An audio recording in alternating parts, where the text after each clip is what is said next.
¿Qué tal, estudiante de quinto año de secundaria? Bienvenido a una clase más de nuestro curso de educación cívica. El día de hoy vamos a hablar de un tema que estoy seguro que te interesa bastante: aprender a ser adultos. ¿Qué características dirías que se vienen a diferenciar entre alguien que está en la etapa de la adolescencia y alguien que ya es un adulto? Pues bien, la edad adulta se llega a iniciar alrededor de los 20 años. Se suele caracterizar porque es aquí donde las personas se llegan a abocar el cumplimiento de sus metas, así como también tomar decisiones muy importantes dentro de su vida, tanto profesional, laboral y familiar. Pero conozcamos algunas de las características que tienen este tipo de personas. Y es que se dice que una persona ha llegado a la adultez cuando sus actos se encuentran basados en tres aspectos. Estos son la autonomía. ¿Por qué? Porque esto es muy necesario para que puedan llegar a pensar, decidir y actuar por sí mismos. Como segundo aspecto, tenemos a la libertad. Esto es muy importante para que pueda escoger lo que va a llegar a realizar con su vida. Y por último, es muy necesario la responsabilidad, para que de esa manera se puedan llegar a asumir las consecuencias de sus decisiones. Por lo tanto, para que nosotros podamos llegar a la adultez con metas definidas y también con claridad en las acciones que nos encontremos realizando, es necesario que antes hayamos identificado las fortalezas, los defectos y también las limitaciones que tenemos. Dentro de este determinado aspecto, la educación juega un papel muy importante, puesto que es a través de ello donde las personas llegan a desarrollar sus talentos y habilidades para que puedan llegar a aprender a ser responsables.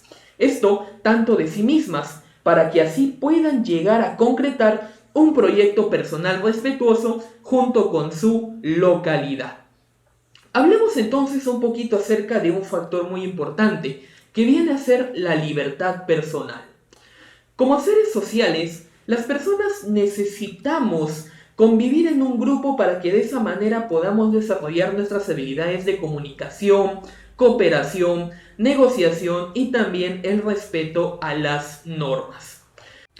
Y es aquí donde tiene mucha importancia la influencia de dos grupos. Esto viene a ser la influencia de grupo positiva y la influencia de grupo negativa.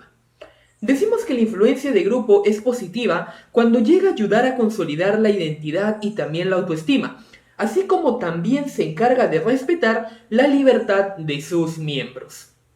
Sin embargo, decimos de que esta es negativa cuando llega a perjudicar la autonomía y la integridad de las personas. Por lo tanto, a estas influencias, tanto positivas como negativas, se les conoce como la presión del grupo. Es por eso de que la presión del grupo se llega a ejercer para que el individuo se comporte según lo que el grupo piensa o desean los demás. Es por eso de que esto suele ser mucho más notorio en la etapa de la adolescencia, cuando uno se llega a identificar con el grupo de amigos y de esa manera comparte con ellos confidencias y también consejos.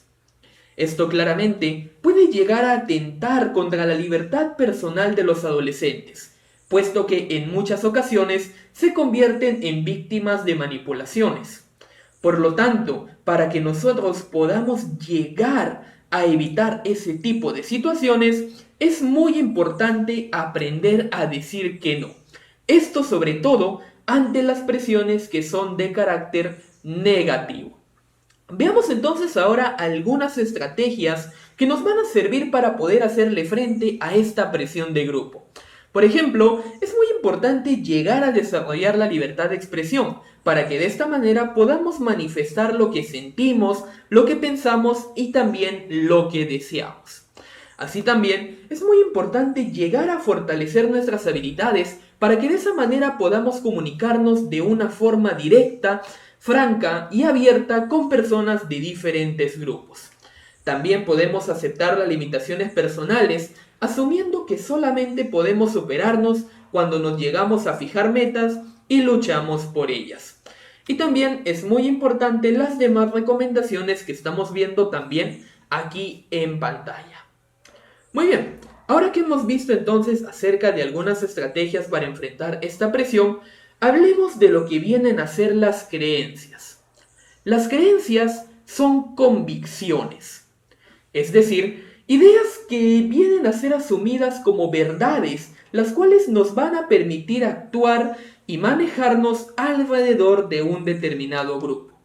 Según el filósofo José Ortega y Gasset, sus principales características vienen a ser las siguientes.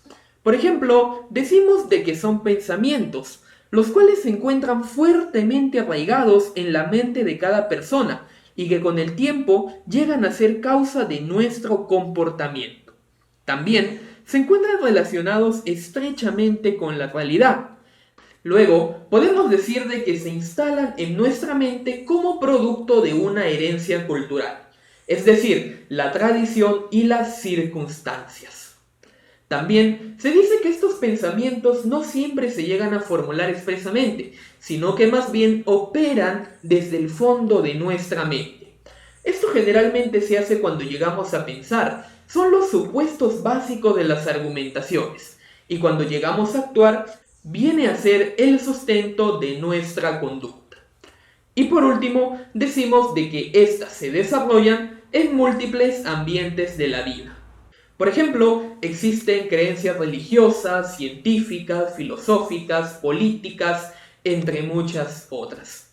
Para finalizar entonces nuestra clase, hablemos de lo que viene a ser la personalidad resistente. Y es que el concepto de esta personalidad fue creado por los psicólogos Kobasa-Magdi y Cornington en el año 1981. ¿Qué nos decían estos psicólogos? Pues bien, de que existen ciertas características o ciertas situaciones en las cuales nosotros presentamos diferentes personalidades. Por ejemplo, tenemos aquí al compromiso, después también tenemos lo que viene siendo el control y por último tenemos al cambio. Hasta aquí entonces, mi estudiante de quinto año de secundaria, vamos a estar dejando nuestra clase del día de hoy. Nos vemos en una siguiente lección.